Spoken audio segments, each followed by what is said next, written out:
Ready? Yeah. All right. Oh, we'll see. Sorry, if we're live right now, apologies.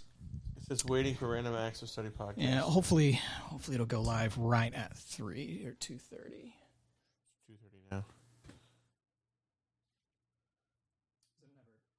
There we go. Specifically from OBS. How's the audio sync? Does it look good? Yeah. Uh-huh. Voices and everything match up? I apologize. I'm going to do a quick clap test, so see if that lines up, Josh. Yeah. Watch for the clap, and You got it.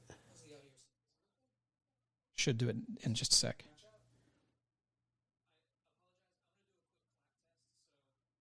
Yeah. Pretty good. Okay. Yeah, All right. pretty good. Finally, with the delay, we got the clap test done. So we're back in the saddle again. As you can see, it's been 6 weeks.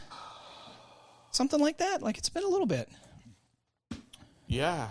Yeah. Six or seven, something like that. It's been, And a been quick... Africa and back. Yeah, that's a ways. That was only like, what, 15-hour trip to Dubai, and then...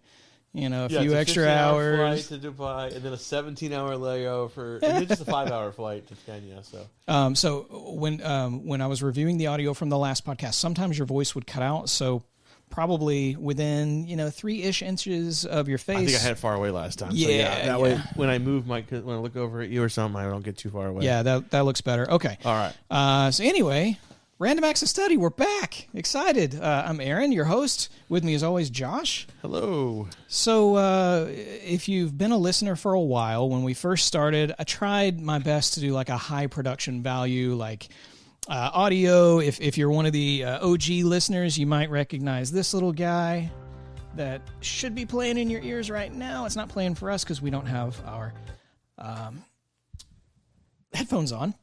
But anyway, we've switched to a more conversational style, and reviews and people that I've talked to, they like this conversational style versus what we had been doing in the past with very ABCD notes and things like that. This is much more of an organic conversation that we're having. Well, I think we took the Bible study a little, I don't want to say too much to heart because it was kind of the original idea, but realizing a conversation is a Bible study too. In other words, we do our Bible studies and then have a conversation on it.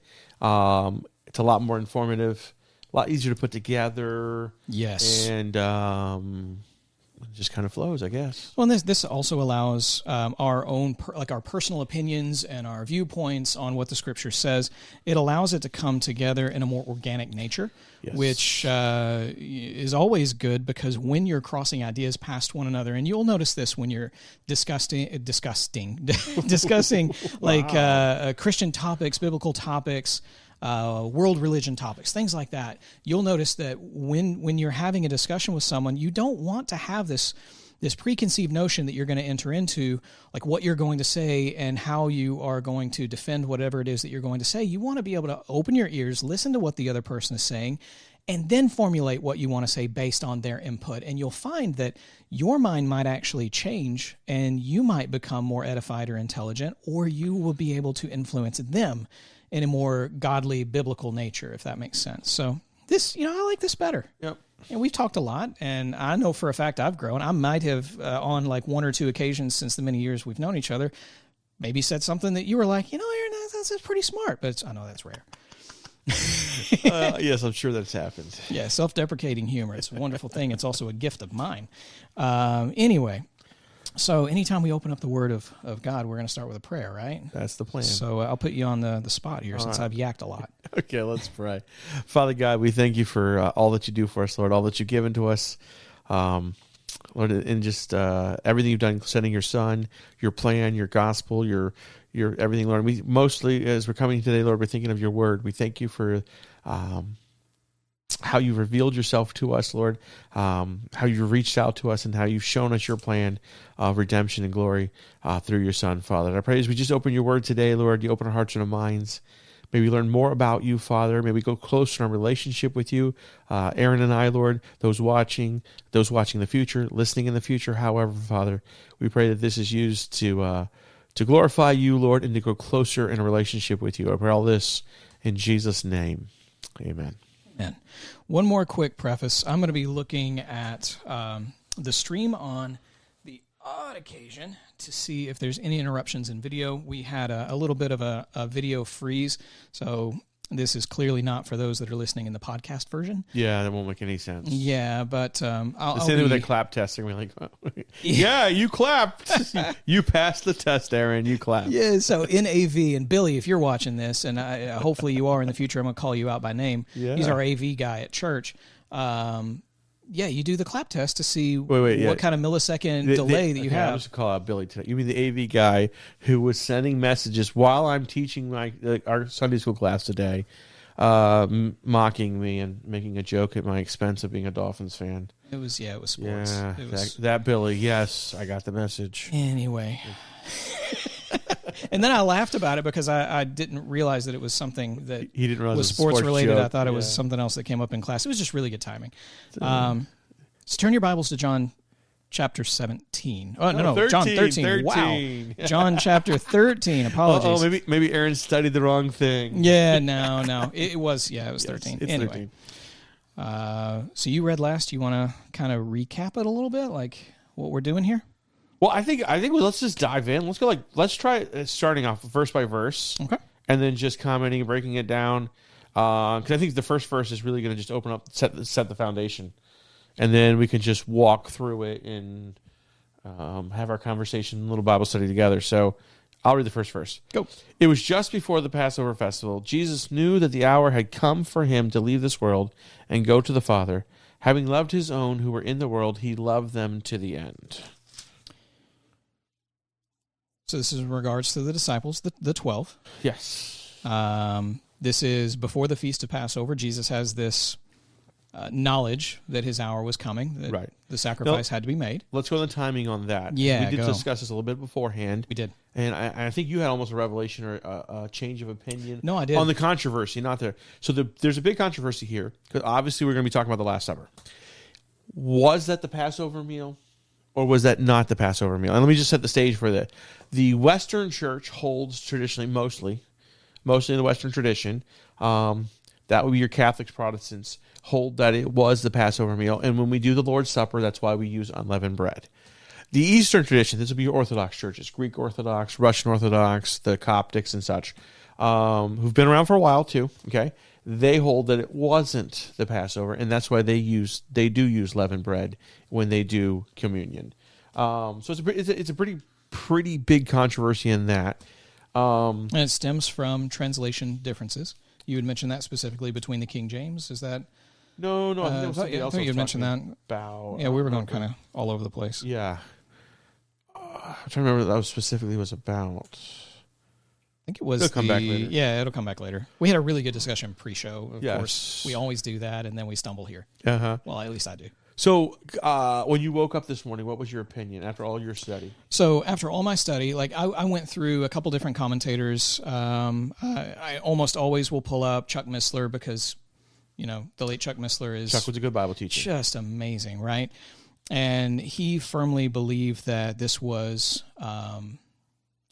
he had taught that it was like right before in the John 13 account that I was right reading before what? Right before the Passover feast. Like this wasn't technically it. Okay. And so, obviously my viewpoint was, Chuck's generally right. Especially looking at the wording in John 13. Yeah. Like you got the NASB, right? Yeah, I have the NASB. What's it say there? In verse 1 it says, "Now before the feast of the Passover." Right. All right. Now that's just simply saying that Jesus himself knew before the feast of Passover that his time was coming because he's the Passover lamb. Right. Right? So you have that situation going on, but then you go into verse 2. Oh, we'll get to verse 2. We'll get to verse 2. Then. And that's where my mind kind of changed. Okay, so maybe in pre-conversation. Well, let's do that. I mean, I think we've gotten verse 1 out of what we're going to get out of it. Well, I do. Why don't we go verse 2? That's a good introduction. Let's go forward, but I do actually want to cover a little bit more on the love of Jesus specifically for his disciples. But going in, what changed my mind is after reading Luke 22, which is what you had me pull up. Mm-hmm. Luke is very obviously stating that this was the Passover feast. Right. Now, when you read verse 1 of chapter 13, "Now before the feast of Passover, And then you go into verse 2, it says, during the supper, there are two different times. And mine says evening meal, if that helps you out. It doesn't complete your thought a little better. Yeah. Yeah, my viewpoint changed. It's two very specific different times. Jesus had foreknowledge of what he had to do. Right. And he knew it prior to the Feast of Passover and that it was coming close. And then during the supper, these things then happened. Right. And when you read Luke 22, it kind of puts that into great relief. Like you can tell that that's what's being said. You have Luke 22 pulled up? I do, actually. Yeah, just go ahead, yeah. I think this kind of shuts the door on it. Yeah, so now the Luke 22, verse 1, now the Feast of Unleavened Bread, which is called the Passover, was approaching. And it goes on and talks about the chief priest, Judas Iscariot. Talks about him consented to seek a good opportunity to betray Jesus. You go into verse 14. Verse 14, yeah. Yeah. The Lord's Supper. When the hour had come, he reclined at the table and the apostles with him, and he said, I have earnestly desired to eat this, what? Passover. Right. With you before I suffer. So this wouldn't have happened prior to. Mm-hmm. You can get, you and I, we talked about the timing. Like we as Americans and a lot of the world recognizes the start of the day at the minute past 11:59 p.m. Yeah, because I asked you, is this the day that Jesus dies or the day before Jesus dies? And in our Western mindset, we would say it was the night before. Before, yep. But to a Hebrew, this is the beginning of the day that he's going to die. Right. This is how the day that Jesus dies begins. And this falls on the 15th of Nisan. Is that correct? Yes. So this is the 15th of Nisan. No, 14th. It is 14th. 14th? Yes, because the lambs are slaughtered on the 14th. Okay. And well, the 14th would have been before sunset, though. No. After sunset, it would have turned into the 15th. No. Am I wrong? Yes. Okay. Well, no, at sunset. No, this is after sunset on what would be the 14th. Okay. So this is the very beginning of the 14th. Okay. He will die on the 14th of Nisan. The 14th of Nisan is when the lambs are killed. That's my misunderstanding. Yes. Okay. So, all right, that makes sense. And now, there is room for the Eastern. I mean, listen, there's a huge chunk of Christianity that disagree here. I mean, this is a big argument. And of course, we come from the Western route and we have our things of why. But I think we were talking about, too, the author's purposes. John is giving you an eyewitness account of how that Jesus is the Messiah so that you will believe. That's how he starts it, and that's how he ends it. And he's recalling his personal eyewitness testimony. So Right. he's kind of setting up the Last Supper, like, look, before the feast of Passover happens, Jesus loves his disciples. It's a setup to verse 2. Like 1 and 2, like you said, one's a setup to what's going to happen in verse 2.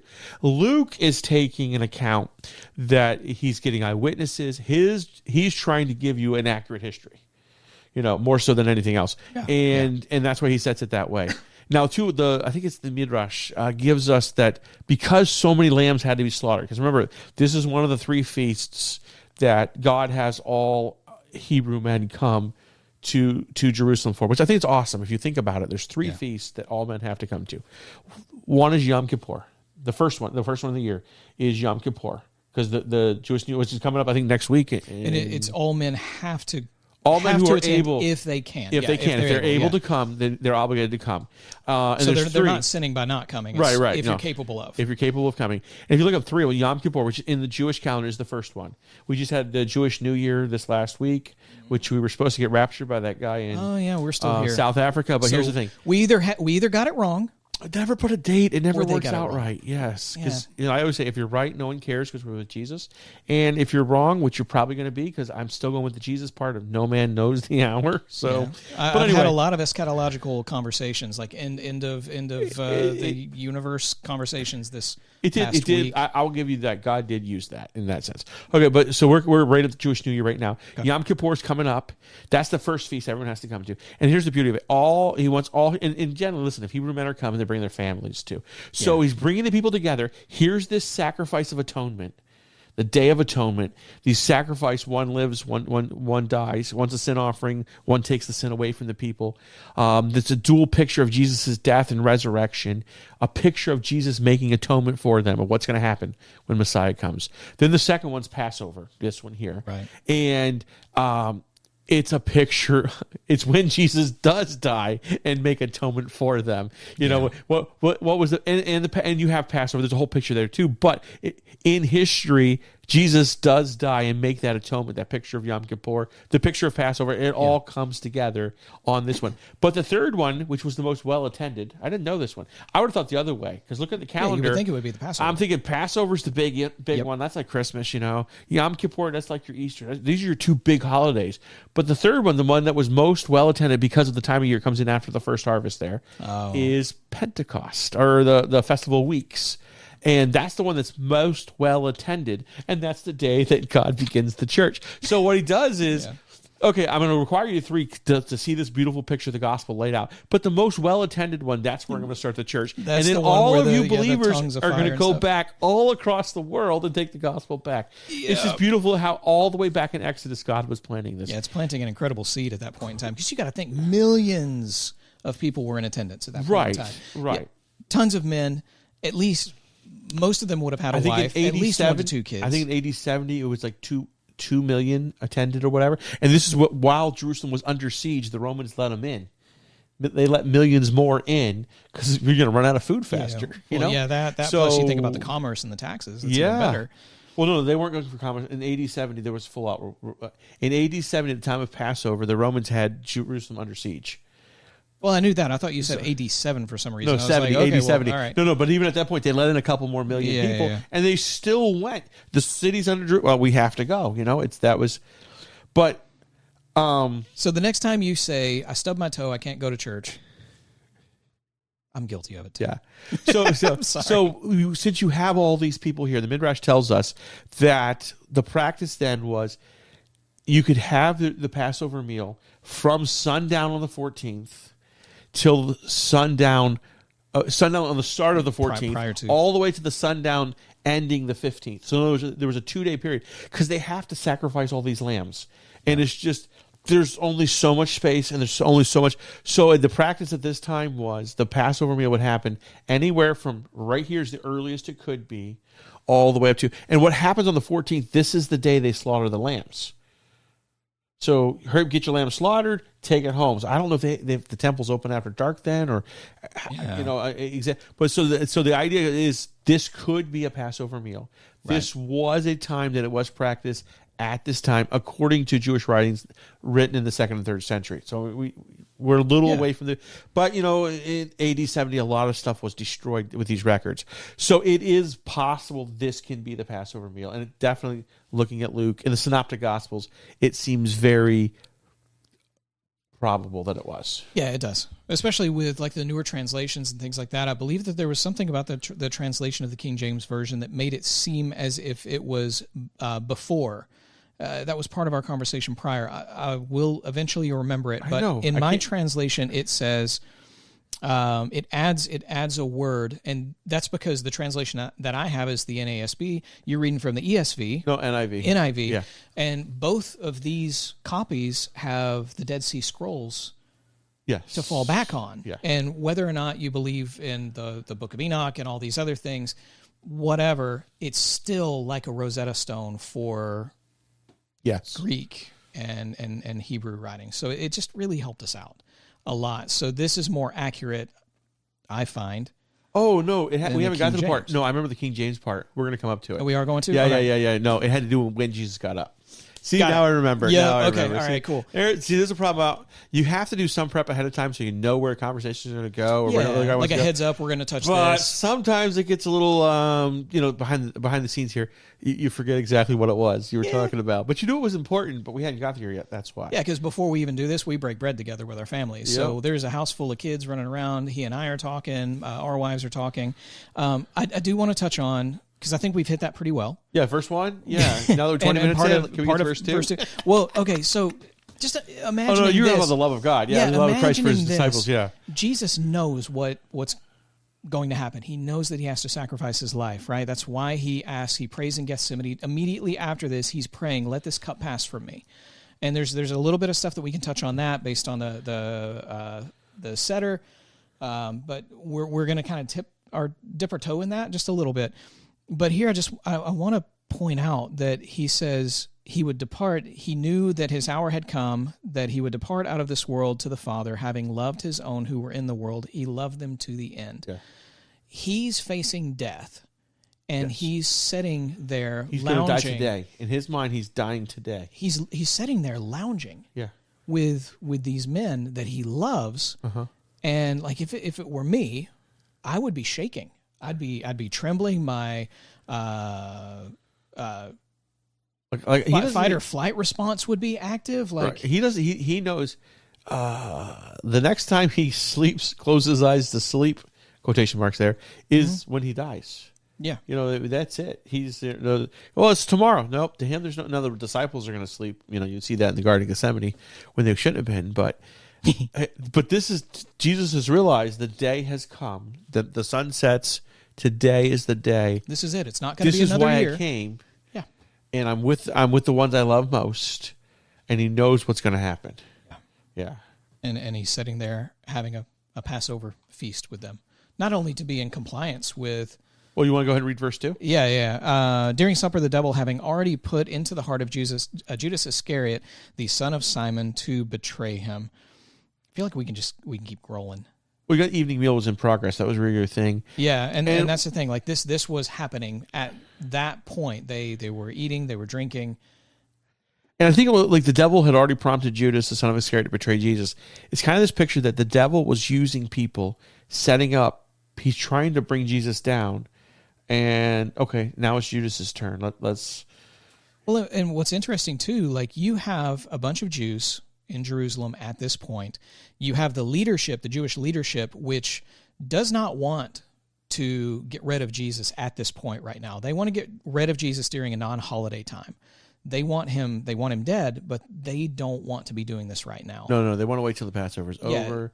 Because the population of Jerusalem will support them getting rid of Jesus. The ones coming from further away, probably not so much. Yeah. That's going to be more where Jesus' followers are coming from. And this again, what I just got through saying, if you continue reading well beyond what our lesson's going to be today, because we're stopping verse 17. You're talking about the betrayal of Judas. Jesus is in complete control. He's got the narrative down pat, and he literally says to Judas, "Get up, go do what you're about to do. Do it quickly. Let's go." Like he's forcing the hand. Right. He sets the timing. Yes. Yeah. And like Jesus knows he's going to die today. Nobody else knows it yet. Right. And because Jesus is going to put it in motion. To do that, it's time. Like it has to happen at this point. But anyway, that's what he knows. That's what he feels. That's what he sees. But he's still sitting there with the people that he loves, and then he does what he's about to do right now. He's going to do it to Judas too. But anyway, Jesus knew. I'll go with verse 3. Jesus knew that the Father put all things under his power, and that he had come from God and was returning to God. What I love about this verse is, more than the synoptic gospels, John is getting in and telling us what Jesus was thinking, what motivated him, and was this because John was more perceptive, or more likely John being the disciple that Jesus loved? Yeah. John is probably recalling private conversations he had with Jesus over these things. So John is confident that Jesus knew that he was from the Father, that Father put all things under his power, and he come from God, and he was returning back to God. Yeah. It basically gives us an insight to Jesus' thinking, where we don't always get an insight to what Jesus is thinking. We see what he does, we see what he says, but there's not a lot of that narrative, first-person narrative with Jesus, or there is none really, of what he was thinking at the time. Well, and this is the interesting thing. The way that the disciples were laid out, Judas was immediately to his left. John was on his right. Simon Peter was directly to his right. That's the layout of the disciples as we know it, as of right now. Those are the real ones that matter. And, John was close. Yeah. Never really said how close he was. It was more the disciple who Jesus loved. Sometimes the faster disciple. Yeah. But anyway. That's a couple more chapters. Yeah. So you stopped at 3 or 4? You stopped at 3. You stopped before 4. The odds. Yeah, you got the evens. All right. This is where the King James we were talking about. Yeah. 4, he says, got up from supper and laid aside his garments, and taking a towel, he girded himself. Now, this is a short little verse, but what is happening here is incredible, because Jesus is taking off these nicer garments, and he's going down into essentially what would be considered a towel, a slave garment.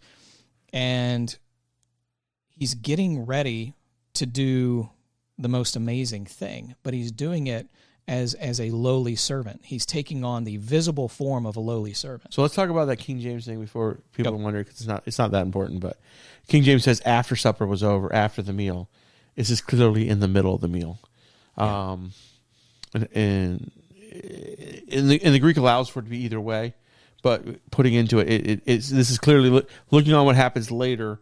It's in the middle of supper. Yeah. Clearly, they step back into it afterwards. You had some really good insight on that. Let's do that with verse 5. You want to do that? Let's do that with verse 5, yeah. Okay. So we got this. Well, no, how about this, though? Let's go with the picture. Did you get the picture?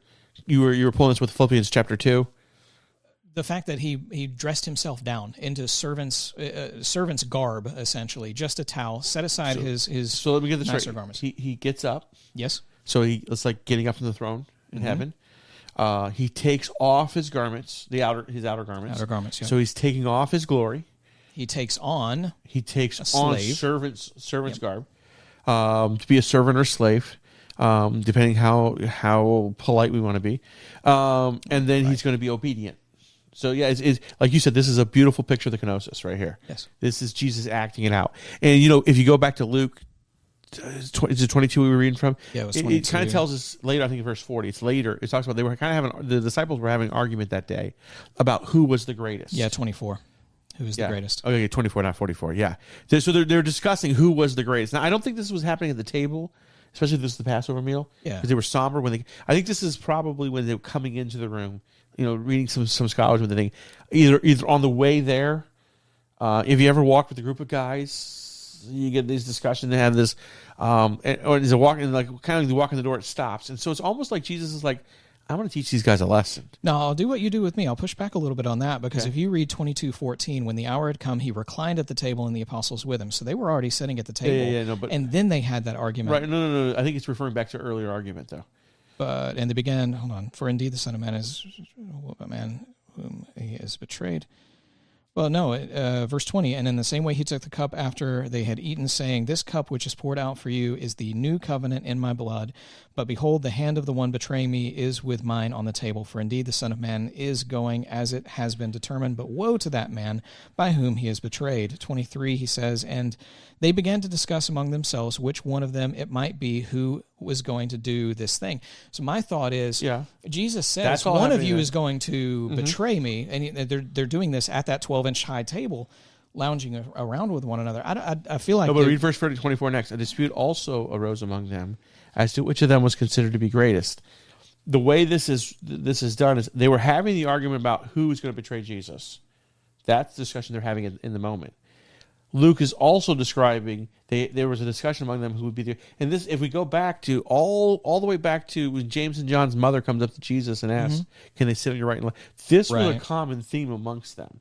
So well, at least two of them. Yeah, and so Jesus, and I think Luke puts it there to describe why Jesus says what he says in 25. The King of the Gentiles lorded over them; those who exercise authority. In other words, he's rebuking them from an earlier conversation. Well, I think it clearly lays open it could be that. It's possible. Your NIV version uses the word "and there also," right? A dispute also arose among them, but also doesn't mean congruent in time. You know what I'm saying? Yeah, because mine simply says, "and there arose also a dispute among them," as to which also arose. But it seems like it's happening in linear time. But it could be something that happened earlier, and it's introducing why Jesus says what he says in verse 25. Right. Okay, that's well. fair. Let's go to verse 5 here. After that, so after he changes his clothes, he poured water into a basin and began to wash his disciples' feet, drying them with the towel he had wrapped around him. And this was I don't know. This might be well written about. I didn't see this, but this occurred to me as I was thinking about this. Well, we know the tradition, okay? We were always told, and I did look a little at this, is what led to that. Yeah. It's the form of the lowest slave job to do. Excuse me. This is not, and this is why Peter has a response that he has.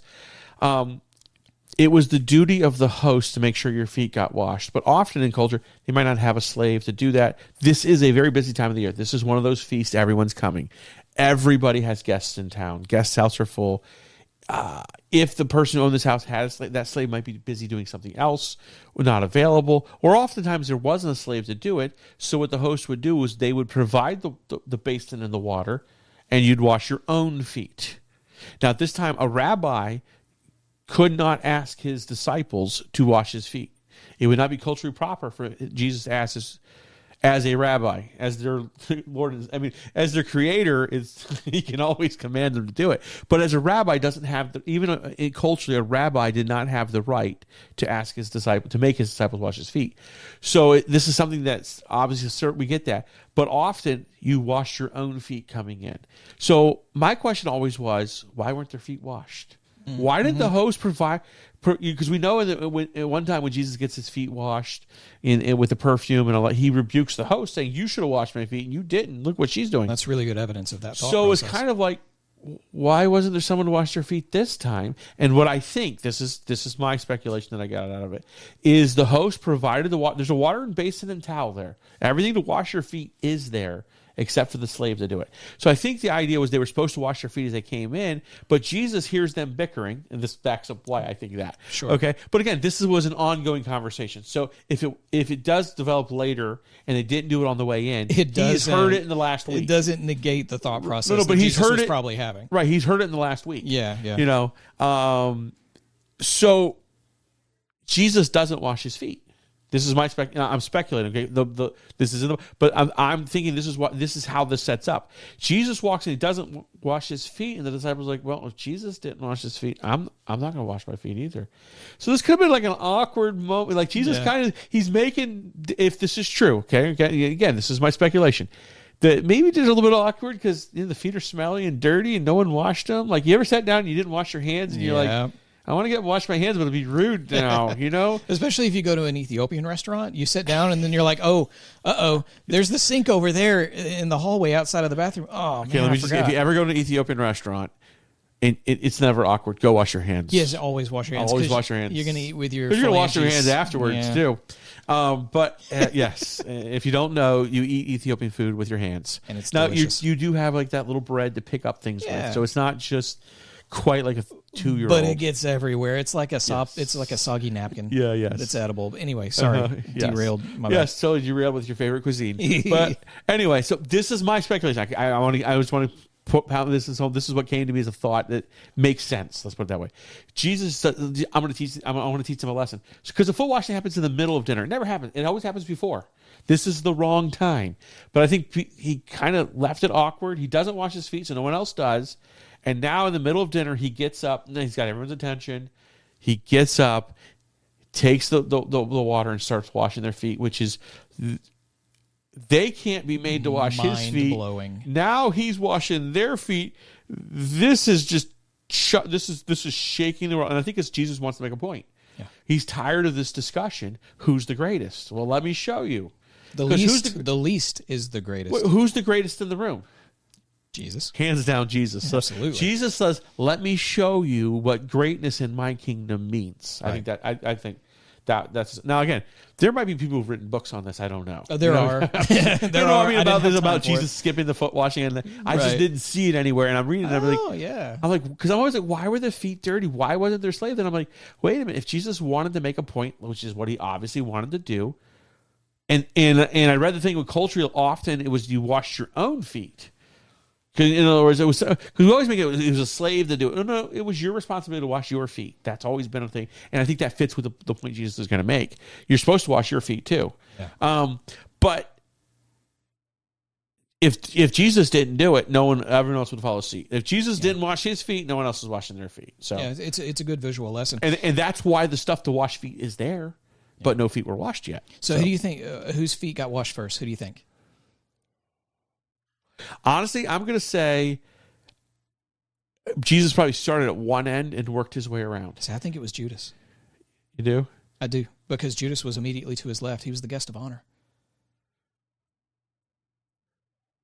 Culturally, that might make sense, yeah. Yeah, I think he washed Judas's feet first. Possible. Yeah. It definitely wasn't Simon Peter. No, because, well, you get into that one. That's your verse now. Yeah, looking at verse 6. So he came to Simon Peter. He said to him, Lord, do you wash my feet? To further back my thought process of this, of Judas being the first disciple whose feet he washed, it was the most incredible display of love and affection and servitude, even with the knowledge that Judas was going to be the one that was going to betray him. He still went to him first. Even if you didn't know that the left side was the seat of honor at the table, even if you didn't know that, it's in Jesus' character to be that way. Yeah. And so like that, that's why Very I think possible, yeah. And it to me, it means a lot because... I'll grant you this. That's more possible than my theory that Jesus didn't wash his own feet coming in on purpose. Yeah, that's fair. I'll give yours more credence. I still believe mine to be true. I don't disagree. Yours holds better weight. Yeah. But I think that's a beautiful thing, and it's something we kind of got into that a little bit, almost like the outskirts of that type of discussion this morning, is if you have a servant's heart, you have Jesus' heart. Yeah. And what does that mean to you? How do you treat other people? How do you approach other people? How do you communicate with other people?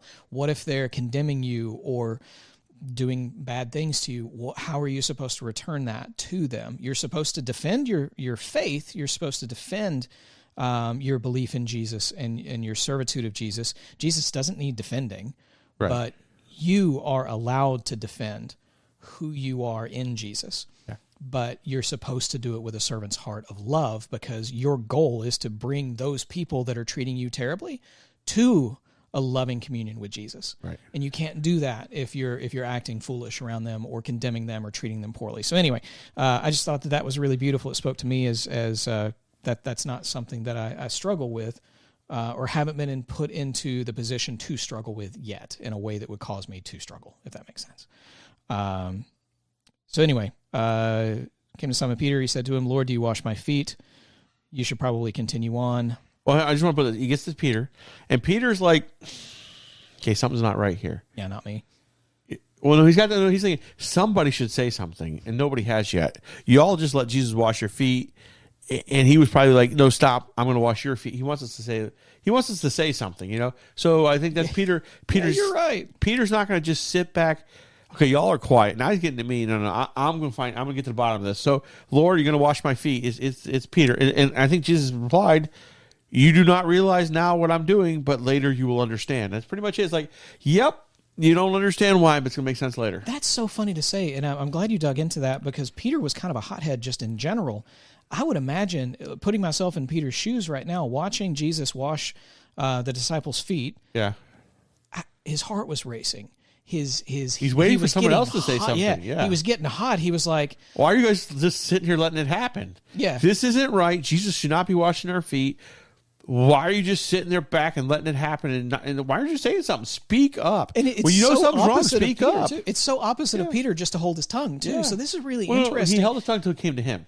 But what now I'm going to speak up. Generally, though, and this is why it was so startling for the disciples, for Jesus to strip down into that servant's garb and then start washing feet. They were dumbfounded, even to the point where Peter had no words until Jesus was like right in front of him. Yeah, and I was going to wash his feet. And, Lord, you're going to wash my feet? Yeah. You'll understand it later. I don't want to get it later because that's your next verse. and again, and this is incredible. Uh-huh. Verse 8, Peter said to him, "Never shall you wash my feet." Jesus answered him, "If I do not wash you, you have no part with me." If you're talking about the picture, like you had mentioned, we had talked pre-show of Jesus getting up from communion, glory essentially, stepping down, stripping himself, the kenosis, and then taking on servant's garb, and then doing something that is lower than what a servant was required to do. And if I do not wash you, you have no part with me. What was it? What do you Pastor think Russell? Pastor Russell said today. He mentioned narrow is the way. Narrow's the gate. Yeah. Yeah. Narrow is the gate. That, yeah. Right. And I immediately began thinking of that. If Jesus isn't acting on our behalf to clean us, then, and we're not accepting of it, then we don't have a part in the kingdom. See, I don't think that's the one he's making yet. That's but when you get the first 10 to why, it has to. I think this is referring to like 1 John 1:9. That's fine. I'll pull that up. I'll pull that up when you go. Yeah. In other words, if we confess our sins, He is faithful and just. Oh, the Christians bar of soap. 1 John 1:9. 1 John 1:9. Okay. I think this part, and I'll explain why, because I don't think Peter gets it yet either. I don't think this is talking about salvific sense yet.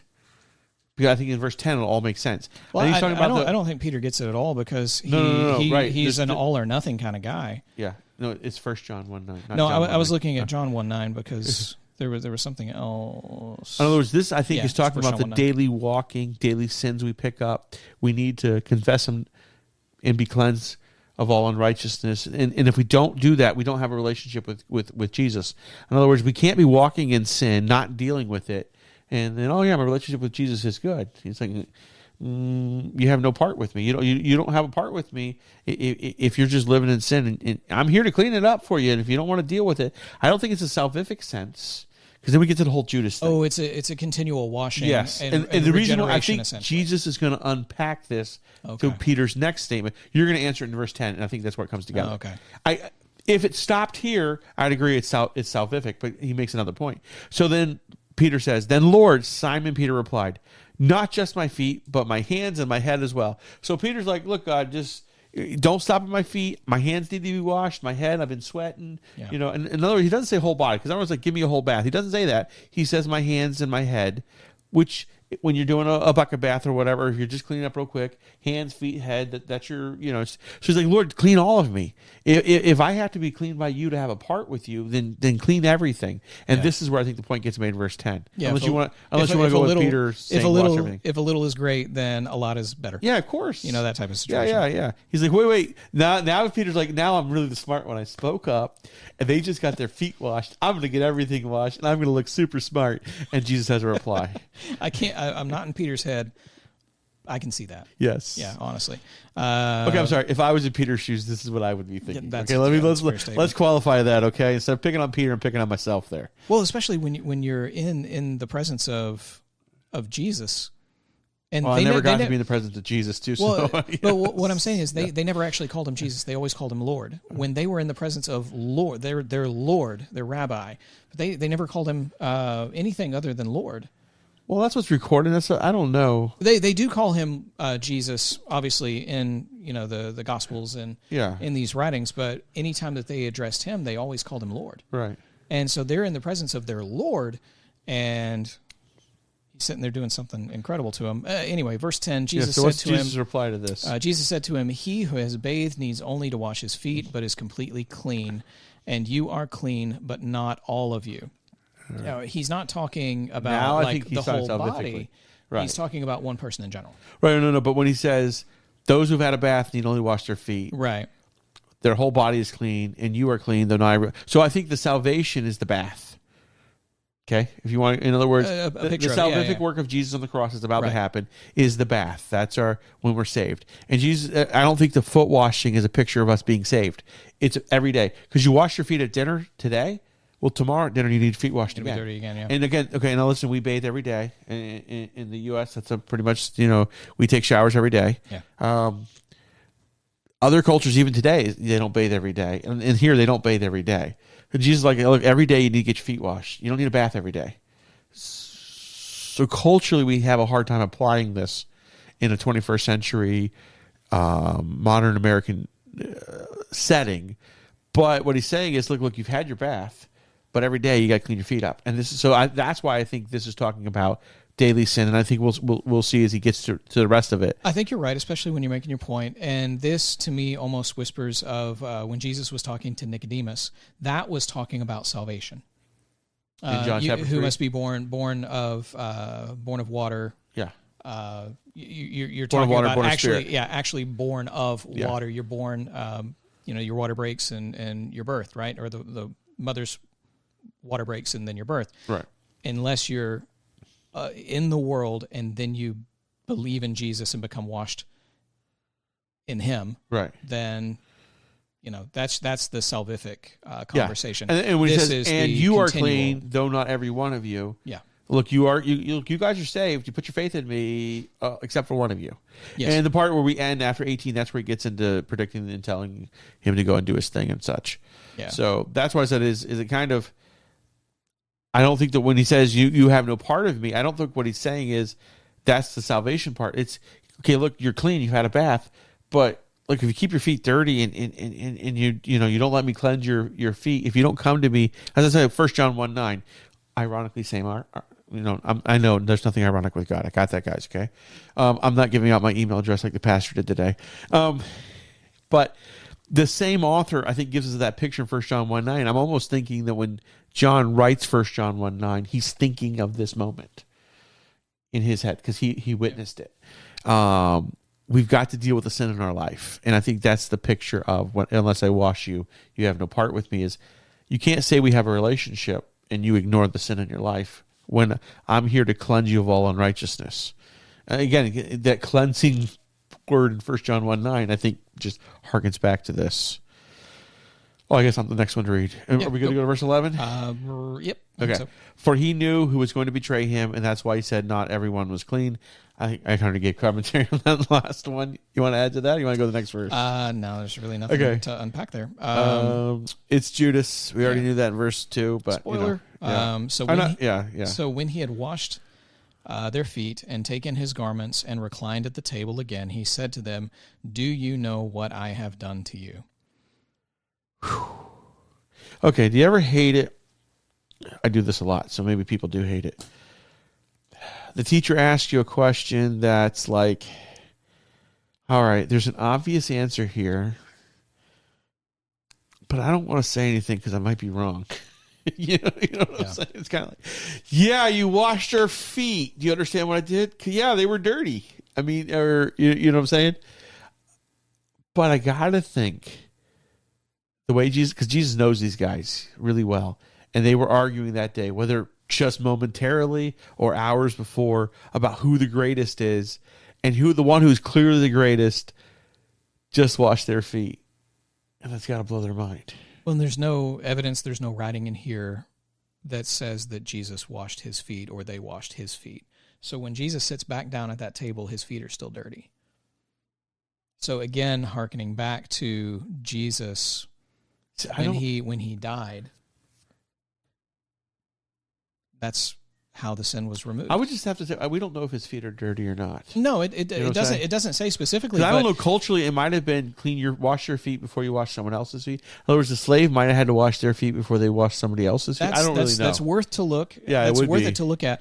But if you just read it, say that. Yeah, I would have looked it up deeper. If you read it just directly, it doesn't say either way. No, it never says his feet were cleaned. So when he had washed their feet and taken his garments and reclined at the table again, it does not say when he had washed their feet and cleaned his and taken his garments and reclined at the table. Now I'm going to dance around this a little bit because you say it much better. We're not going to get into penal substitutionary atonement. We're not going to get into that. But the whole point here in my mind is if Jesus did not wash his feet, then he is literally the only person sitting at that table that has not been washed at that point in time. But he's had a bath.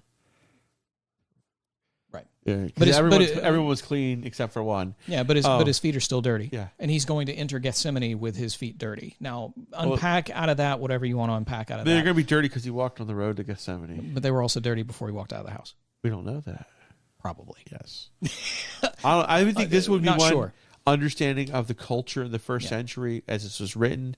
They would have known one way or the other. I'm just stating it as like a provocative thought. It's something that like you can't build a doctrine off of it. No, but I would say it's a provocative thought. If it was important, I think it would have been mentioned. Yeah, 100%. Yeah, but it's the beauty of how these are written. Well, how about this? Here, I'll give you a little attaboy on this one. Maybe. Yeah, go ahead. He says, "Do you understand what I've done for you? If his feet are dirty and he just washed their feet and he's got dirty feet, he's shaming them." Like they should all be lined up to wash his feet now. You know what I'm saying? And that's why I think it's amazing. That could be driving home that point too. Okay, I just did this. Now who's washing my? None of you even offered to wash my. I mean, that could be said again. This would be the second time that's happened. That's recorded in the Bible. Is nobody washed my feet? Yeah, you didn't wash my feet. Yeah. You didn't wash my feet. I'm just saying it would drive that point home deeper. The point still is made even if his feet were clean. So a very provocative thought, but not anything that you really need to get hung up on. It's just something you just think about. All right. So I got the next verse, which is pretty, I don't think it needs any commentary. You call me teacher and Lord, and rightly so, for that is what I am. Yep. Yeah, done. I got no commentary on that one. I think it speaks for itself. Yeah. If then the Lord and the teacher washed your feet, you also ought to wash one another's feet. Ouch. Especially in light of what Luke 22 says about them sitting there about fighting. Yeah. It's like, he's like, my goodness, you guys, are you all just, at this point, are you dumb? Are you missing the point? Are you missing what love is all about? What sacrifice is all about? Right, and now I think you have a dual meaning here, which turns into a triple meaning in a couple verses, too. It's amazing how Jesus did that. Yeah, and I think the dual meaning is, again, he's already told them, who is the greatest? The least among you. Who is first? The last. What he's saying is, I think the dual meaning is, you need to serve one another. You are not above anything, even washing feet. Okay, there's nothing below you. There's nothing that someone else has to do. If it needs to be done, do it for each other. And then I think that the dual layer meaning there is, he says, if I don't wash your feet, you have no part with me, is, sure, it's our responsibility to wash our feet. It's our responsibility to deal with our sin. But it's also our responsibility to help our brothers and sisters as we see them and help them wash their feet. And when we wash somebody's feet, as we help them walk in sin, it's not us coming. I love one of the commentaries I read about this was, sometimes we're too hot with our water. That's a good way to put it. In other words, we're kind of like really, the water's too hot. Water, so and the water's really too get hot. the point. But that's not the. You're not taking on the persona of the humbling of washing their feet. Then, right? Or sometimes our water's too cold in the sense that, again, we do it not in love the other way. Like, you need to deal with that, and not humbling ourselves and helping them walk through that and cleaning their feet. Now, so that's where I see a dual meaning is you need to humble yourself. There's nothing below you. You want to be the greatest? Yeah, start washing feet. I mean, it's not you sit on a throne and everyone bows down to you and listens to you and obeys you. Okay, the term for pastor is shepherd, right? And that's often how their job is described as shepherding the flock. Mm-hmm. And now in every culture except the Hebrew culture, shepherds are looked down upon.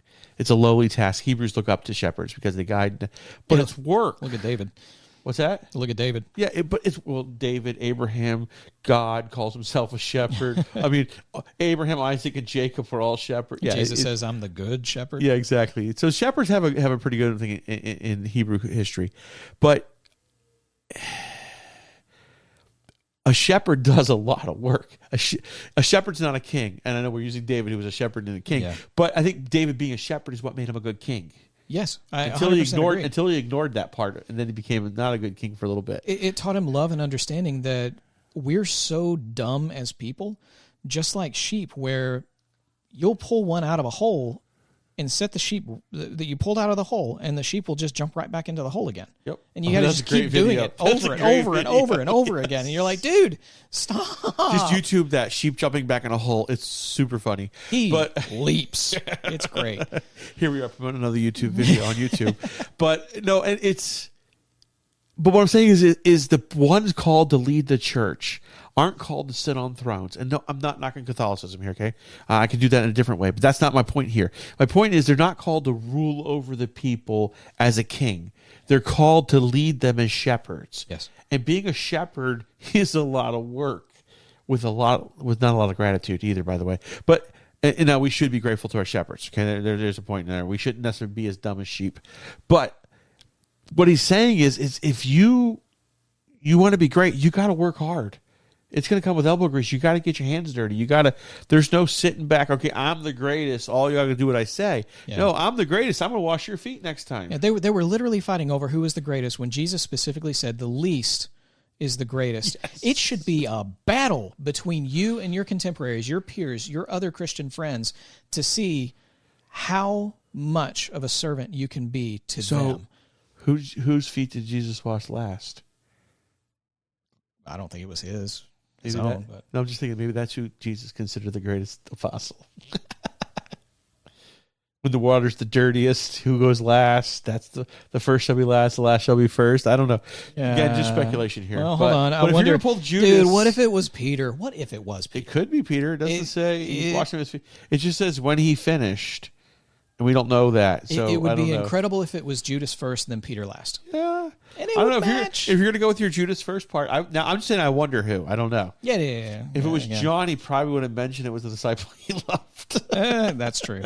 Being John left it out, maybe it is Peter. I don't know. But I'm speculating there totally. But anyway. Yeah, John was throwing shade all the time. All right.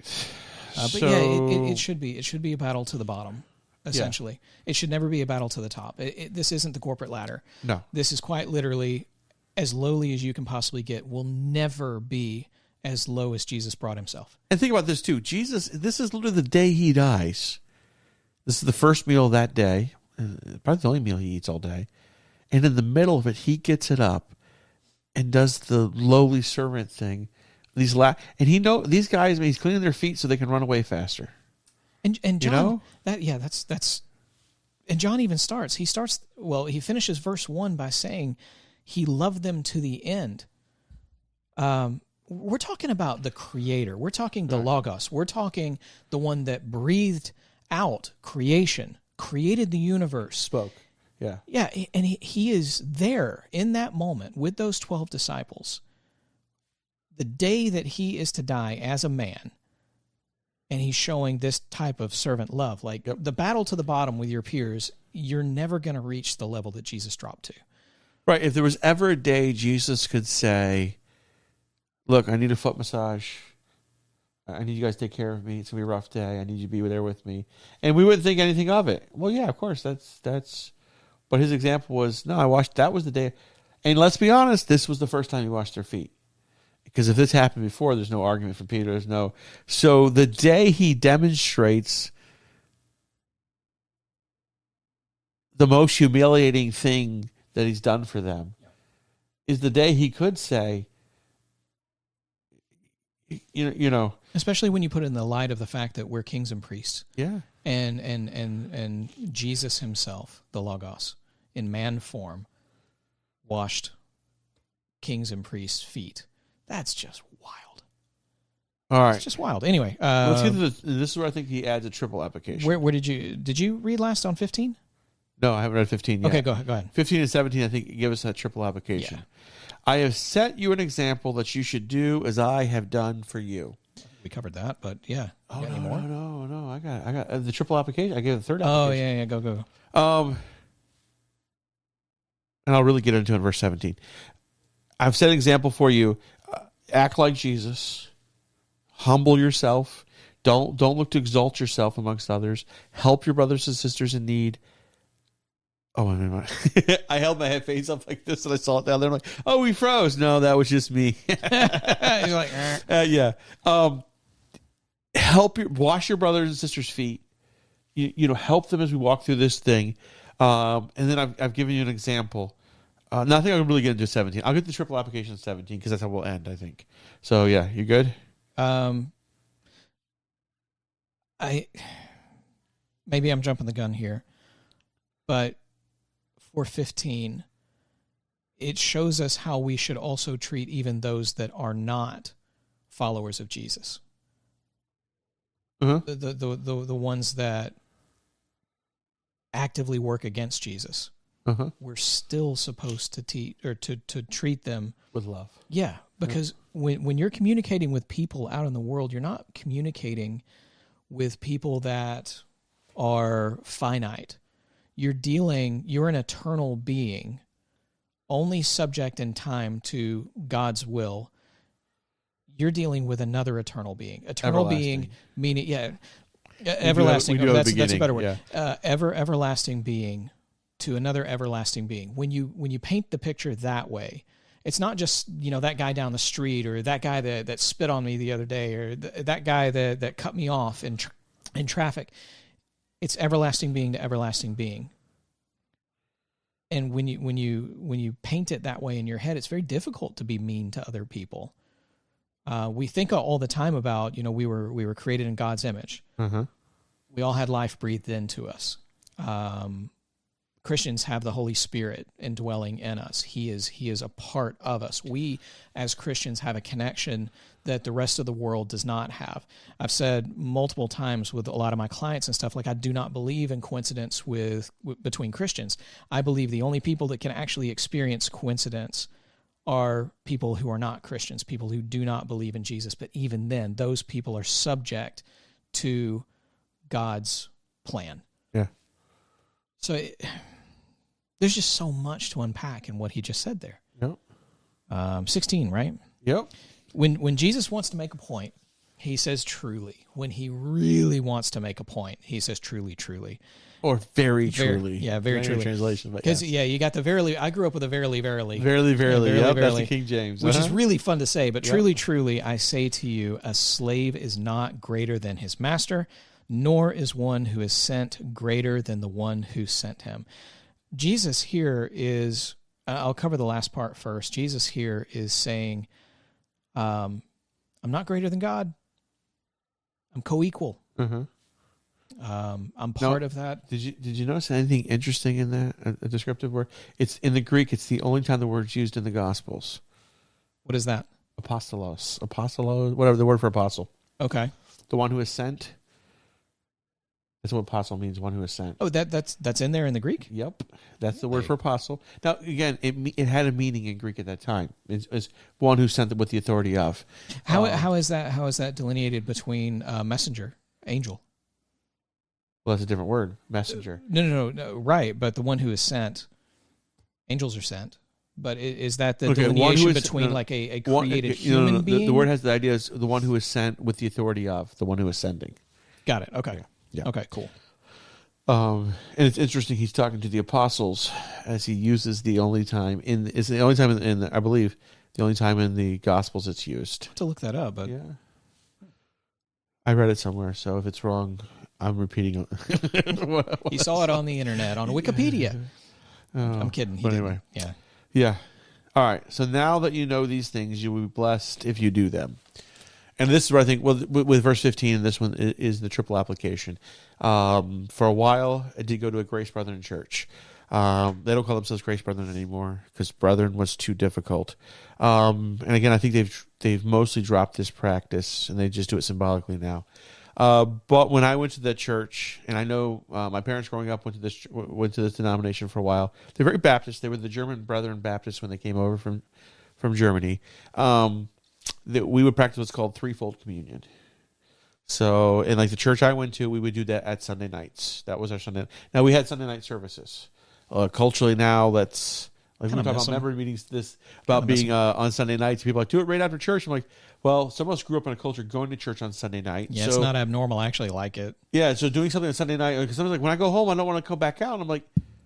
But some of us grew up, that was the way it was. You went home, you had a nap, and you go back to church. Yeah, so, or you go to your grandparents' house, you eat, and then by the time you're done eating, you're like sleepy, and then everybody wakes up and goes to church. Yeah, exactly. Like, that's what you do. So, and in this church, we did do Sunday night services. But when we did communion, it would be the entire service.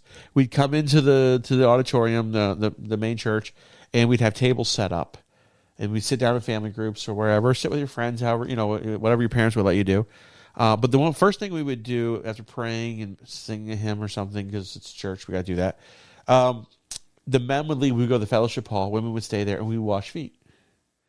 And just correct timing. We would do it before the right. Then we would do threefold. So here's the other part: is we'd come back. We'd have a meal, share the meal together, share testimony time during then fellowship, agape meal we called it. Because I don't know if you know this, the word agape, it was actually a word for feasts in the Greek at that time. It didn't, even though it's love, so it love feasts. And then we would do the Eucharist, and then we would always leave singing hymns because if you get to the end, they left the upper room. It's amazing how Jewish that is. Well, because we were copying them. But anyway, but foot washing, there's something about washing somebody. It's humbling. Now, listen, it wasn't back in this day. The feet were clean. And because everyone knew that were they though? Washing, okay, there you go. We all, you wash your feet that day. Maybe it depends.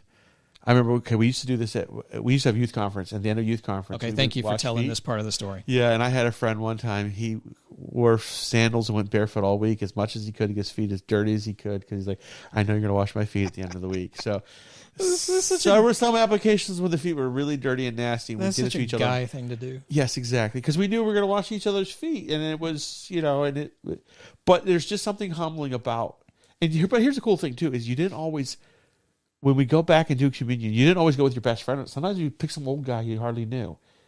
Because the idea was washing each other's feet. This was a visible thing of the church. Yeah. And it's not, I just do it with my closest friends. Sometimes I'm going to do it to this guy. I hardly know his name. And it was only a church of like 150, 200. So you basically know almost everybody. Even, you might not know them well, but you at least know that's Mr. So-and-so. Might not know anything about them, but, it's, unless they're fairly new. But there was something about that, living it out, you realize this. And you always give each other a hug. You'd wash your feet, he'd wash your feet, stand up, give a hug. And then we go back, wash our hands, by the way, because we're going to eat. Very Jewish thing, too. And because the bathroom was on the way back to the men's room was on the left, on the way back to the main auditorium. But that picture of doing it, now you'll be blessed. There was a blessing, I have to say, doing it. Now, listen, I'm not advocating saying you have to do foot washing with communion. I know most denominations don't do that, and I know all that. But I'm just saying there was something about doing it, humbling yourself. You see that word picture of walking through life together, even though our feet weren't that dirty compared to, and I just think there was something about, and I honestly think Jesus, there'll be, I think he said, listen, if you do this, there's a blessing. And I think that means if you humble yourself and serve each other, if you help your brothers and sisters in their daily walk, getting rid of sin.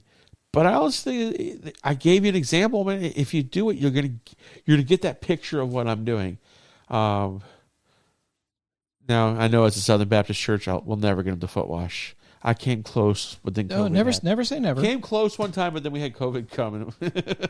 Yeah, never, ever say never. I think there's the possibility of it happening. And I said probably. Yeah, it's interesting though that two of the most embarrassing or demoralizing embarrassing things that can happen to you is touching someone else's feet, like that are dirty, like washing someone else's feet. That's a very embarrassing thing. It's very in our core we understand that's very lowly, right? Yes. You just kind of innately know that, almost as if it's part of our DNA.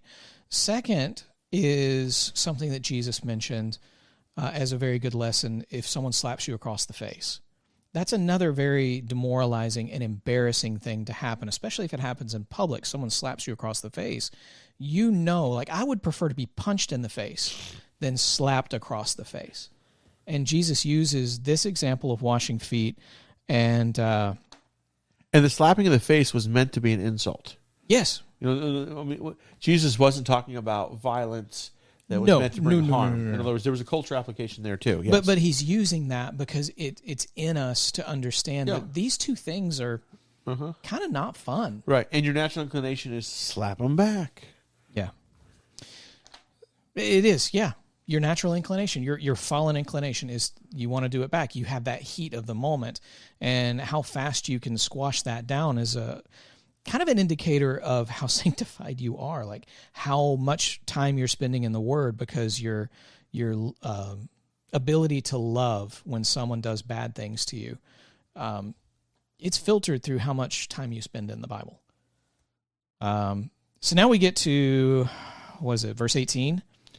I thought we stopped at 17. We stopped at 17. Now we're in, well, I don't know, man. Did you want to go on? Yeah, I guess, no, not really. Okay. I thought we stopped at foot washing. Because that was where mine broke. Does yours not break at 18? Mine doesn't break there. Mine breaks at 20. No, see, mine broke at 18. Yeah, and we read it out of this one. Yeah. Yeah, because 18... I mean, if you prepared something, we can go on. I didn't prepare. I stopped at 17. I mean, I'll continue and read verse 18, and then we can 18, 19, and 20. I'll read those. Read all three. And if you can think of something, then we'll hit it, and I might touch on it. So I do not speak to all of you. Now he's saying this: if you know these things, you are blessed if you do them. That's verse 17. Right. Continuing on, I do not speak of all of you. I know the ones I have chosen, but it is that the scripture may be fulfilled. He who eats my bread has lifted up his heel against me. From now on, I am telling you before it comes to pass, so that when it does occur, you may believe that I am he. Truly, truly, I say to you, he who receives whomever I send receives me, and he who receives me receives him who sent me. There's not a lot in my mind that we can unpack in 19 and 20, but 18, I think, is very important, because if you believe, like I believe, Judas was the first one to get his feet washed by Jesus, he's telling them that this was prophesied. Like what's about to happen was prophesied all the way back. It's Psalm 41:9, where David is saying, even my close friend in whom I trusted, who ate my bread, has lifted up his heel against me. And the thought behind this is the way that it's written out in that Jewish mindset is it's kind of like a horse lifting up its foot, just ready to strike, just ready to cause a bunch of damage. And I grew up around horses, so this kind of spoke to me. I've been kicked by a horse. I've watched a dog get kicked by a horse and actually take a horse hoof for me to save me, because that dog was awesome. And he lived. But it's amazing when you end at 18 and what Judas was about to do and how he was about to go about doing it. But Jesus still knelt down, and even if it wasn't Judas first, Judas was also included in that, which, again, just goes back to the end of verse 1. He loved him. Yeah, because, it was going to be a shock when Judas did what he did in a few hours. So I think Jesus is kind of preparing them. And then, no, I told you this was going to happen. So look at all that's going to happen today. It's what I told you was going to happen. Another interesting thing in there, I'm not referring to all of you. So he says, in other words, I'm not referring to you 12. I know those I have chosen. Now, see, people take this out. See, this Jesus. I knew you were going to hit this. I know you knew. I'm but letting this you is loose. Clear in the context. He's talking about 11 individuals right here. Yes. And we also get that into his high priest prayer. He's referring to the disciples right there.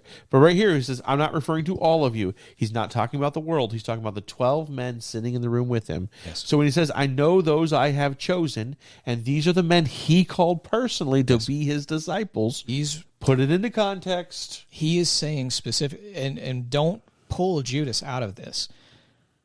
This isn't I do not speak of all of you. I know the ones I have chosen. He chose Judas too. Yeah. Judas is a part of this. Right. But yeah, it's important to take 18 in, I think. And then the rest of it. But not referring to all of you, that's where Judas is left out in verse 17. You'll be blessed, because he knows Judas doesn't have long.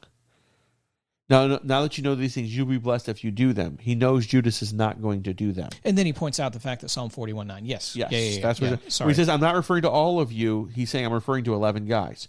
I know those I have chosen. I know you guys, but this doesn't refer to all 12 of you. So he literally this refers to 11 of you. He says two different times in this reading that we've done, verses 1 through 18, he gives hints two different times that one of them is going to betray, and then he just outright says he's about, if time. you keep going, he outright says it's the one who dips the bread and all of that. And so. No. Where did you get that Judas was sitting to the left? Because that wasn't in our text today. It's not in the text today, no. Yeah. Is it in one of the other Gospels? Well, he is... You're not going by Leonardo da Vinci's... No, I'm not, because that's completely wrong in general. They weren't sitting in chairs. The layout... You have Jesus. Table. Yeah, you have Jesus, and then you have... Your host sits in the middle, and your proximity to the host is your importance, usually. Yeah. Right. And in my, where I was reading commentaries, I do agree with Missler on this one. He was the first one that kind of opened my mind up to, okay, well, this is a probability that Judas most likely was on his left side. Because there's extra biblical accounts of after this happened, and this was early church teachings, that... The left hand essentially became a terrible thing. So the left hand became a terrible thing. The right hand became the preferred, and that's John was on his right, Judas was on his left, and that's where that kind of train of thought is. Well, there's I'll tell off air because I don't want the video taken down. There's also other reasons why the left hand is considered bad. Yeah, and it's bathroom related. But this is a situation where, like in like the early church, this was kind of like a commonly thought thing, and I just don't disagree. Okay, with so it's a tradition, but with maybe one with strong evidence. Yeah, it's nothing. Okay, again, I wouldn't get. I just wonder. I was like, it wasn't our text. Like, I wonder if it was another text or not. I don't ever remember reading that, but okay. So, do you want to talk about the Passover Seder? Do you want to talk about timeline for that? Because there's schools of thought here that there were 4 cups involved in this, and this is a gorgeous picture. It's a beautiful picture that makes perfect sense. Well, hey, Randy, is it okay if we go on? Randy's on. Oh, Randy's on? All right. He commented, he says, "Hi guys, Randall here." He's using his wife's thing or whatever. Nice. Okay, well, hi Randy. Unfortunately I can't see what you're saying, but yeah. It just says, "Hi guys, Randall's here." All right, perfect. So, okay. This is a beautiful picture, so and I'm going to lay it out. Okay. If the Passover Seder was at that point in time enacted, the way that the Passover feast was handled, there would have been 4 cups. Let me explain what you mean by that. You can explain the same. Go. Okay, so today, when a Passover Seder is done, they have a whole tradition of how they do this. They usually go into 4 cups. They hide stuff. They do stuff.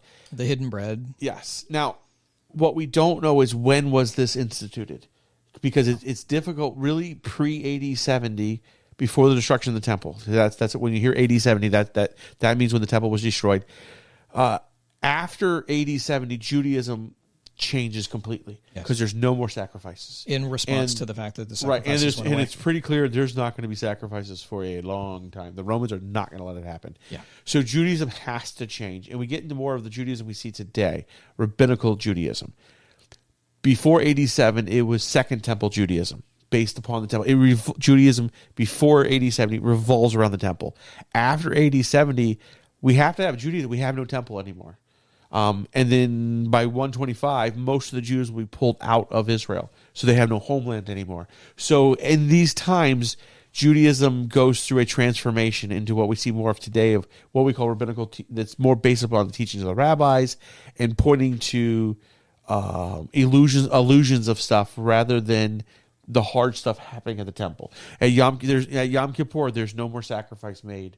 There's no going in and sprinkling the blood on the mercy seat. There's no priests. There's nothing.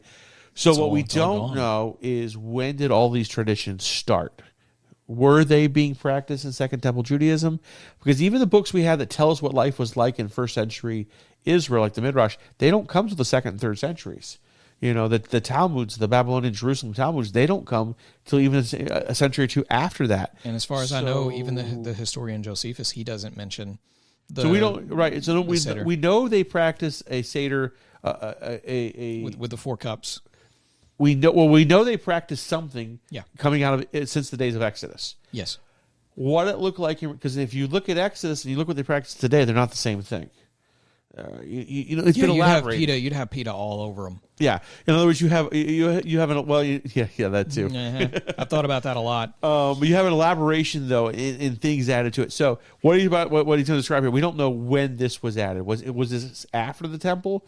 Was this something added before that, and they did that, or was there a combination? Was some of these things before and they incorporated more and more? So, or was this potentially something that Jesus enacted during that night? That was then passed along and then eventually came about after 70 AD. Well, because it's possible. Many things about rabbinical Judaism are generally answers to Christianity. Yes. In other words, we can't have that because that sounds too much like Jesus. And it's funny because do the exact same thing. We don't want to sound too Jewish. No, but the funny thing here, I think, is this is the one that doesn't fit that. Because this one points to Jesus. So go ahead. It really does. Okay, and this is where the story is beautiful, okay? So if you picture this Passover feast, and you've got the 4 cups that are in front of this group of guys, you have the unleavened bread. Now, explain, when you say they're 4 cups, it's not because there's only 4 guys. They all drink out of the same cup. There's 4 cups. One is the cup of promise, But the point is, they're all going to drink out of the cups. Yeah, they all drink out of the cups, right? It's not like this cup's for these three guys and these three guys. It's four cups for however many people are in. Everybody's going to drink out of the same cup each time. But each of the four cups has a meaning, and memory is not too great on this. I know the first one is the cup of promise, and there's a second and a third one. The fourth one is a cup specifically for the gathering, essentially the gathering two. So, Josh, he's looking up the names of the other two because this is very important. I didn't prepare for this at all. So no, that's fine. Why. So, what's cool is if Jesus did this with the four cups, if he partook, he took the first three cups and then stopped. And then the fourth cup, it said in history that he didn't partake of the fourth cup. He set the fourth cup aside or didn't take it up. He said, I will not drink the fruit of the vine until later on, a very specific time, the kingdom. And the kingdom has come. At the time the kingdom has come, essentially.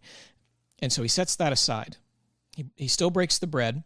And you have the bread, there's two different pieces broken out, and then you have the hidden piece of bread.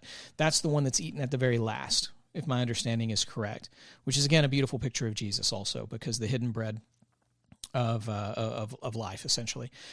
So the thought here is you have the four cups, three are taken this night, and Jesus does not take the cup, the fourth cup of gathering two, until he's on the cross, and he takes the sour wine.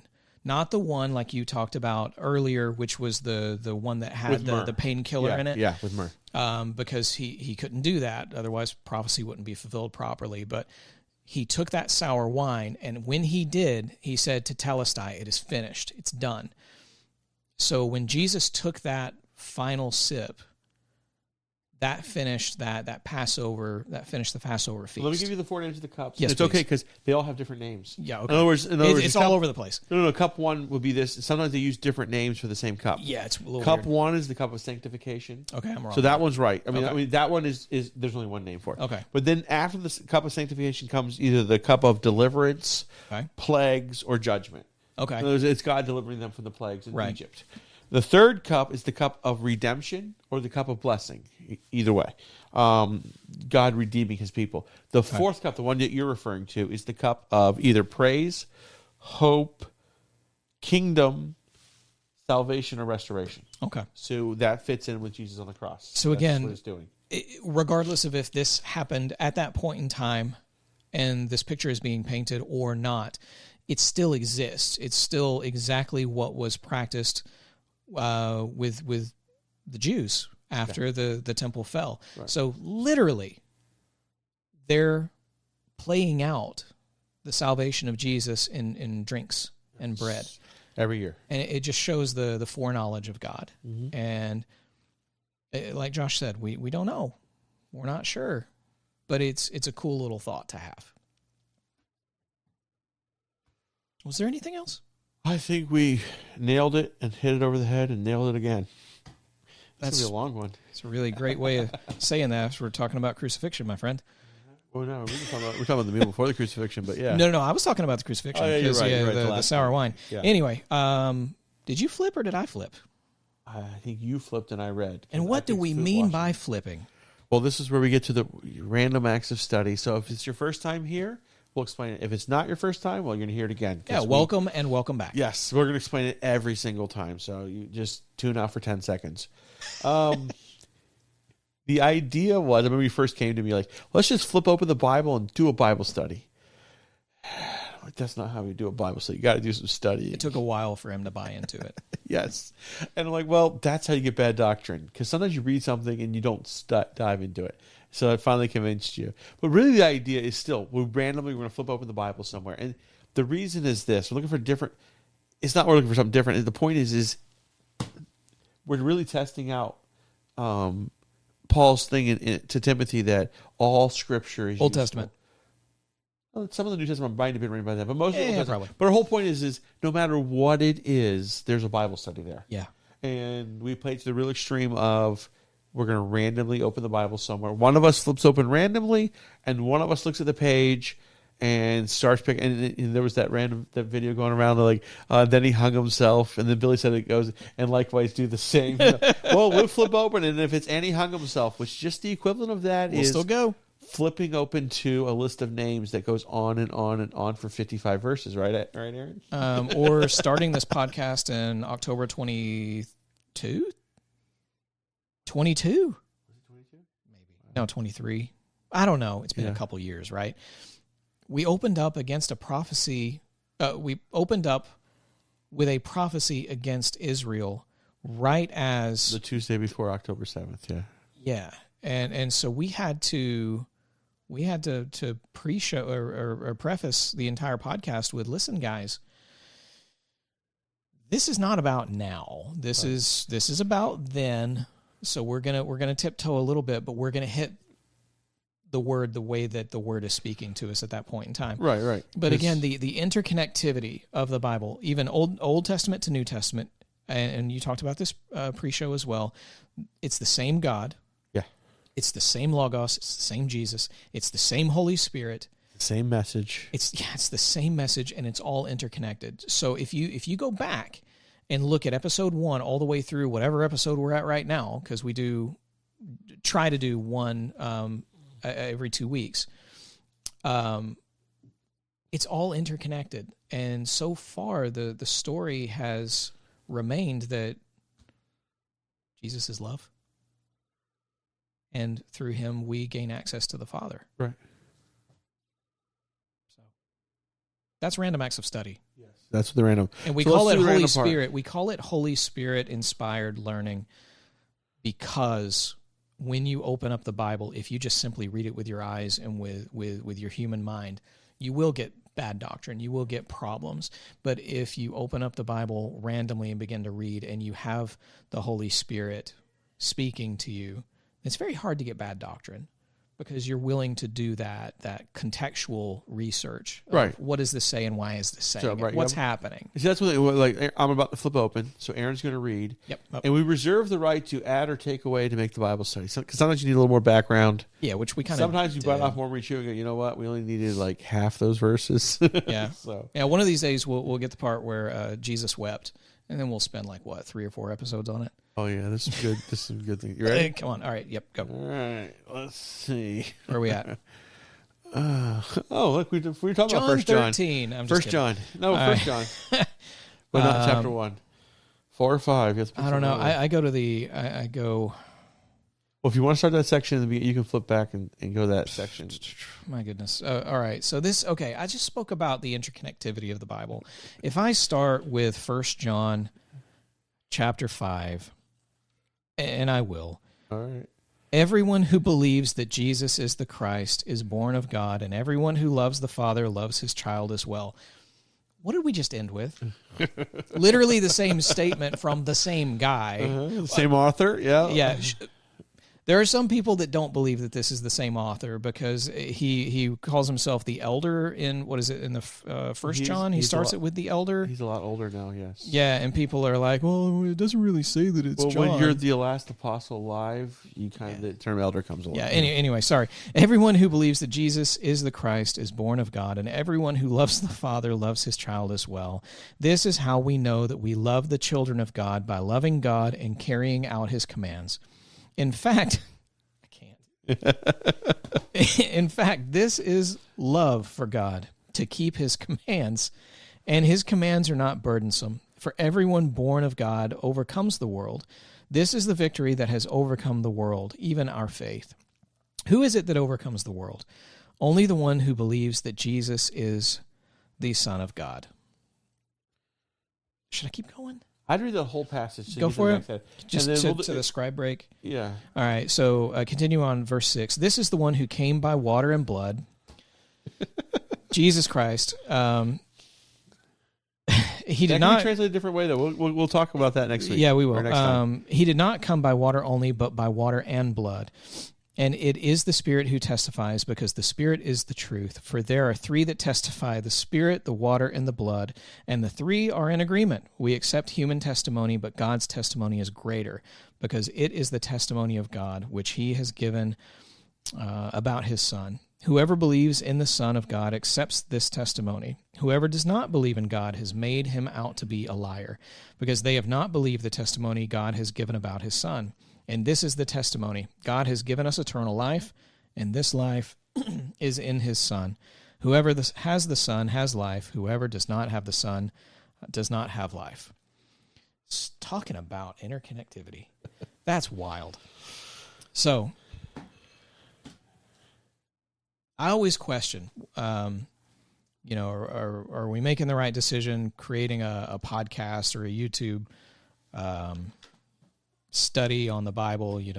Is it going to be throttled out there by the spiritual battle that's happening that prevents Christian-based content from making it to the front page? Like, what if we gain no followers on our YouTube, or we gain no followers on the podcast? And ultimately, at the end of the day, Josh, you and I have talked multiple times of, if we have one listener, just one, that believes in Jesus after listening to an episode or watching a video of us, then we've kind of fought the good fight. Yeah. And it's not us that would be credited for it. It would be Jesus, obviously. It would be God. It would be the Holy Spirit acting in that person's life. We're just kind of a conduit. We're, like we talked about pre-show, we're a reflection of the glory of God. And if we show people how amazing this text is, how interconnected and how knowledgeable and how amazing it is, we're doing okay. We're doing what we're called to do. Yeah. So that was 1 John chapter 5, verses 1 through, forgot exactly what it was. I know it was 6, 12. 10, 12. Yeah. So in 2 weeks. Yes. In 2 weeks, guaranteed, unless, something else happens. We'll have a study on that. We'll come in with our thoughts on that and kind of go verse by verse how we did today. If you like this format, feel free to hit the subscribe button, hit the like button, and don't forget to hit the notification bell so you can see when we go live. Yeah, smash them. I say that because my wife hates that word. And on Facebook also, there is a group, a page called Random Acts of Study, that if you join that, there's some discussion in there. I'm terrible about adding discussion because of how busy I am during the day, but would love to have the interaction in the community. But if it's just watching YouTube videos, hit the buttons, and we'll see you in a couple of weeks. And wherever podcasts are. Yeah, that's true. Or, my daughter listens to Apple Podcasts. Yeah, favorite thing to fall asleep to. Yeah, there you go. Exactly. Daddy, which one's longer? She's 10, but she listens to the podcast going to bed every night. Which is sweet. So, now she'll have a few more episodes. But, reach out to us. Leave a comment. What your thoughts are. If you agree with us, if you disagree with us, if you have your own personal thought, fantastic. We want to hear it. Anything that you want to add? Are you good? I'm good. All See you in 2 weeks. See you in 2 weeks. This is where I awkwardly lean forward and end the stream, so hang tight, everybody.